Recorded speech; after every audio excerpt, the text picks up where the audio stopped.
How about we write for human users and not search engines? Now, ironically, the benefit for that is that when you write to an audience and don't focus on search engines, you rank better for search engines, right? But what's also beautiful about this is the more that you tailor your content towards an audience, the better it resonates with them. And the better that it resonates with them or solves their pain points or problems, the more they trust you and the better that they rank and they convert those content pieces, right? So here's why you want to focus on users a little bit deeper in detail and not search engines. Google clearly came out on multiple search engine algorithm updates, particularly the one at the beginning of 2024 that really focused on AI content. Now, I had kind of been preaching for a long time, like, hey, AI is amazing and has all these cool benefits, but be careful about quality control because if you go too deep on really what's spinning content, then eventually Google's going to catch up. So let's have a little history lesson here. So Google came out with an algorithm update way back in 2011 called Google Panda, and it focused on mass-produced low-quality content. And the way that it was produced back then, because AI didn't exist back then, is there were tools called spinners. Now, spinners are probably still around. They're just not as effective anymore. And what SEOs used to do back then is they would take content from Wikipedia or your competitors, they drop it in a spinner, and these spinners would rearrange the paragraphs and swap out synonyms within the content to create unique content, right? So Google eventually caught up to that and laid out this massive penalty that, if I remember right, had an impact somewhere upwards of 15 to 20% of all search engine results. So at the time, it was like one of the biggest ones ever. And still to this day, it's one of the biggest ones ever until early 2024. And here's what happened is Google came out with an algorithm update that said it's going to affect upwards of 40% of search engine results. And in my 17 years of doing SEO and running an agency, I've never seen an algorithm update be quantified to have an impact that significant. Now, why does this matter and how does this help you rank better on search engines by focusing on humans and not search engines? Well, because a lot of us went too deep into the AI rabbit hole, just set aside quality control and went for quantity over quality, which was the problem way back in 2011. Like what you're watching so far, do me a favor and like and subscribe. I don't know which content brings you value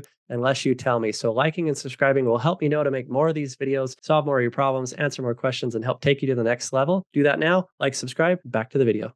And so when you go for quantity instead of quality, there's a little bit of a disconnect in how well the content reads, the tonality, the voice, the brand alignment. And be honest, right? When you're reading content, you can tell when it's AI based or something just reads slightly off. It's that human element. A great example that I always give is when you're writing about content, AI has a huge database of resources to tap into. But what it misses is the human element of personal experience. So let's say you sell baked goods. ChatGPT doesn't know the smell of grandma's cookies. And ChatGPT doesn't remember when you used to go over to grandma's house on the holidays. And ChatGPT doesn't understand the emotional experience when you recall that scent and those visuals that come with that scent, right? And what's interesting is that's what makes you human. And that's what makes your readers human. And that's where you two connect, is on those unique stories. And when you connect better to your readers, they stay on your website longer because the content's compelling. And when they stay on your website longer, Google sees that. Google has all these great tools like analytics, not because they really want to help you. They want to spy on your website. They want to see how far people scroll down. They want to see how long they stay on the page. They want to see what they click on. So they're paying attention to your user experience and how long they're staying on your website. The longer they stay on your website, the better what's called bounce rate. Now, the better your bounce rate, it's more implied that your website is trustworthy or has the answer to the question that people are searching for. So then Google says, well, that must be the one. From now on, let's serve your website at the top of search engine results for that query because people really stay a long time. But when you focus on writing your content to serve human users, you resonate better, which makes it perform better, which signals to Google you have a better website, which makes Google look good. Therefore, they position you higher on search engines.